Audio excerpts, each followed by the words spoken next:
Nakabalik na pala sa Pilipinas yung inyo pong kinakasama. Opo, bigla nga din po ako kasi ang pagkakalam po namin, uwi siya ng December daw pero wala pang December, nandito na siya. So Hindi nyo po alam. hindi po namin Hindi alam. nagpasabi sa inyo na October pa lang, lalapag na pala siya dito sa atin. Opo, tapos yung nalaman namin po sa bilas ko po, nung nagsumbong sa akin na nandyan na daw yung nakasama ko. So nagugulat ako. Yun nga, sa halip na akala kong maging magandang kinalabasan yun, nasisira ang nangyayari kasi masakit kasi Medyo emotional po ngayon si Sir Edmundo dahil nga po until now is wala pa rin pong communication silang nare-receive mula po dito kay Ma'am Ethel Asikia. Sabi po, na-confirm nga po namin na nasa Pilipinas na po yung inyo pong kinakasama. Opo, ano po kaya sir yung rason bakit itinago po sa inyo? Usually naman Rio, yung mga OFW pag bumabalik sa atin, gustong makapiling yung kanilang mga pamilya. Lalo na dito sa inyo sir, ilan po yung anak po ninyo? 4 po. 4 yung mga anak po ninyo. So natiis po niyan na hindi umuwi agad-agad makapiling tong mga 4 po ninyong mga anak. Yes po. Ano po kaya rason sir? Siguro po, isa lang dahilan yan, meron siyang lalaki, no? Kasi hindi siya dumiretso sa amin, na nandyan naman pamilya. Kasi lumabas siya para sa kinabukasan. Ito na nagiging emotional po talaga si Sir Edmundo. Sir, bakit niyo po nasabi na baka may ibang involved? Sinabi na po ng kapatid ng asawa ang kinakasama ko, sinabi na po na ngayon galing sila sa ang kinakasama ko, umuwi ng Surigao, pumunta sa kapatid niya. Tapos kakontak naman niya yung tiyahin niya, kakontak niya na nagsumbong. Ang mama mo umuwi na sa Liti kasi may nandoon na yung pupunta daw sa lalaki. Yun yung kapatid ng kinakasama ko. So maliwanag po na sa akin lang naman okay nang natanggap ko na siya na wala siya kasi ganun talaga ang buhay, gusto ko man pero hindi mangyayari, na lang magparaya na lang ako, pero yun siya mga bata, obligasyon ko na pagpatapusin ko yan. Yes, opo. Ma'am Terry Joy Asikia, magandang hapon po sa inyo, Ma'am Terry. Opo, sir. Magandang hapon din po. Oo. So, Ma'am Terry, kailan niyo po huling nakasama itong inyo pong kapatid? Kalimutan ko. Mga October ba yun?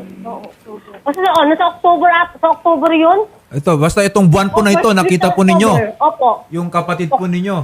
At Opo, ano pong nasabi niya?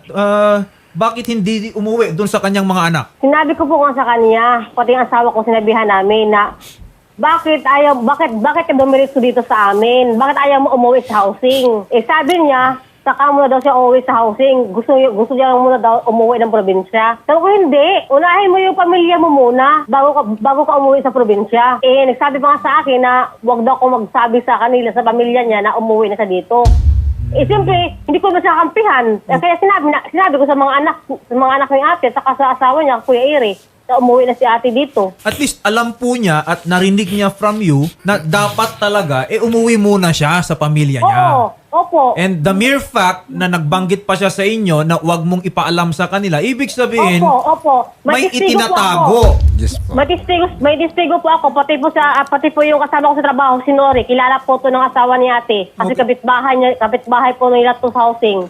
Si Nori. Kilala niyo po ba yung boyfriend niya? Hindi po. Di ko po nakita yung boyfriend. Di ko din alam kung may boyfriend siya o wala. Kasi, ang ko lang doon, kasi may nakita ako ka-video call niya lagi. O may ka-video. Sir, kayo po ba yung ka-video call na yon? Hindi po. Pakistan. Yung isa, Pakistan. Ang isa naman, parang Bisaya yun. Bisaya yun. Okay. So, Yun ang nakita ko. okay. Ma'am, meron po ba siyang sinabi na plano kung kailan siya uuwi sa kanyang mga anak? Pagbalik daw niya galing probinsya, uuwi daw sa housing. Ang ko naman, is, yung nakaraan naman, sinabi ko ng kapatid ko na, Manang, nakauwi na ba si ate dyan sa Manila? Kung wala si ate dito sa Manila, at saka kung uuwi yun, dito muna sa akin yun. At saka wala pa hanggang ngayon. So asan po siya ngayon, Ma'am Terry? Ang nabanggit kasi ng kapatid ko, yung bunso namin sa probinsya, baka daw sa Liti. Yun ang sabi. Kailan niyo po ba huling naka-video call? Matagal na po kasi doon pa siya sa ibang bansa Wala na kaming komunikasyon kasi yun nga, nagkatampuhan kami kasi yun nga na nag-ano na ako na mayroon siyang laging ka-video call. Yun nga ang dahilan din na Siyempre, natural lang naman nagsisilos ako, di ba? Kasi kasama ko siya Yun nga, Pagdating nito sa puntong ito, nangyayari na pag-uwi niya, doon siya dumiritso sa lalaki na yon, di ba? Sa akin, wala naman problema. Kasi natural lang naman ang sakit, no? Dadaan lang naman. So, Sir, okay na ako, naka-move on ako. Ewan ko sa mga anak ko na lang kasi para sa akin, kaya ko naman silang buhayin eh. Okay, ganito sir, baka po nakikinig ngayon. Ito pong si Ma'am Ethel. Okay na siguro sa akin, sir, kasi kahit anong mangyayari na ako na aayaw ko na rin sa kanya kasi ginagawa na niya eh, no? Ang ano lang siguro sa mga bata, yun, sa mga anak ko, mga bata na lang. Okay. So, ibig niyo po bang sabihin, sir, ngayon ay wala siyang binibigay na suporta sa mga bata? Nagbigay naman siya nung last September. Meron naman nitong Opo. September. Pero nakakausap din po ba ng mga anak ninyo ngayon, yung kanilang nanay? Matagal, bihira pong makausap niya yon. Ito lang ang makausap tapos bihira lang din. Yun yung naging Ito po, problema sir, doon. Hindi katulad nung noon ng unang pag-alis niya tapos yung sa isang taon siya, tuloy-tuloy ang komunikasyon namin, walang problema. Tapos nung naka-isang taon na siya mahigit, nagbago na, malaki ng pagbabago. So, yun yung suspensya ko na mayroon to. Iba na to kasi lalo na sa pananalita. Oo, nag-iba na. Tapos parang ayaw na niya makausap ba, di ba? Yun. Sige, sir, ganito ha. Total, pati naman yung mga anak po ninyo gusto na talagang makapiling yung nanay. Lalo, alam nila na nandito lang din pala sa Pilipinas. May mensahe po ata na gustong sabihin si alias Feli. Ang akin lang po, yung maayos na suporta. Lalo na po, grade 11 po ako. Marami po akong bayarin. At di lang po ako, pati na rin po sa mga kapatid ko. Actually, attorney, hindi lang po si Feli yung naririto, kundi pati po yung iba niyang kapatid na edad 13, 9 at 6. At si Feli po yung panganay na anak ni Ma'am Ethel at saka ni Sir Edmundo. Yan sa akin, yun, sa mga bata na lang, obligasyon, di ba, bilang ina, supportahan lang siguro siya para okay yung di ba? Yes Para po, sa mga oo. bata po. Siyempre po, no, ang nanay ay meron pong obligasyon Opo. para sa kanila pong mga anak. Okay? At siyempre, alam naman po natin, hindi lang din naman suporta ang obligasyon ng isang nanay. Siyempre, kasama na rin po dyan yung pag-aaruga Opo. sa mga anak po na ito. Lalo na't yung youngest ninyo is 6 years old. Opo. Okay? Kaya Huwag naman po sanang i-prioritize yung mga ibang kagustuhan. Yun na nga po. Lalo't kung ikaw ay kinakailangan ng iyong ibang mga mahal sa buhay. Okay? Yun na nga po nangyayari Nangyayari na ngayon hindi na maibalik yung sakit talaga na normal ang sakit naman at mawawala din naman yun. Okay. Ganito po sir, total nanawagan na po kayo at sana nakarating po dito kay Ma'am Ethel Asikia at sana i-contact po nila kayo or baka pwede rin niyang ipadaan po sa amin para kahit papano mapagtagpo po namin kayo. Makapili niya ulit yung mga anak po niya at syempre kailangan rin niyang magpaliwanag, Rio. Yes po, Bakit attorney. inabot ng kay tagal-tagal? Mag-isang buwan na siya sa Pilipinas. Gusto pang itago. Ang sabi sa'yo, December. Opo. So balak pa, isang buwan pa ulit. Okay, nahayahay yung buhay. Sana naman po, no? Ang niya dito, bakasyon lang to ng isang buwan. Tapos babalik na naman siya sa rehab. Ang bakasyon lang niya, isang buwan lang. November lang. Tapos October 1. Tapos November 13, babalik na po siya. So hindi talaga magpapakita sa inyo.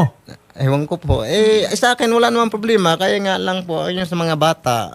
Kasi, Okay. may na nga kami. Kung ganun lang din naman pala yung plano niya sa buhay, baka parang kinakalimutan na rin niya tong mga anak na to. Yun na nga po Yun na nga ang masakit sa tagal naming pinagsama mag 19 years kami. Tapos, ganun-ganun lang kadaling winasak. Babalitaan po namin kayo kung meron po kaming matanggap na information o kaya mag-reach out po sa amin. And we will make sure po, as soon as we get the information, arrange po namin baka makapagtagpo po si Ma'am Ethel Asikia sa inyo or kung ayaw po ninyo, sa mga anak na lamang. Opo. At sana, sabi nga po ninyo, parang hindi naman na maayos yung relasyon ninyong dalawa, yung obligasyon na lang po sa bata. Opo. Gawin po nating formal. Opo. Yun na lang po. Kasi sa akin, okay na ako.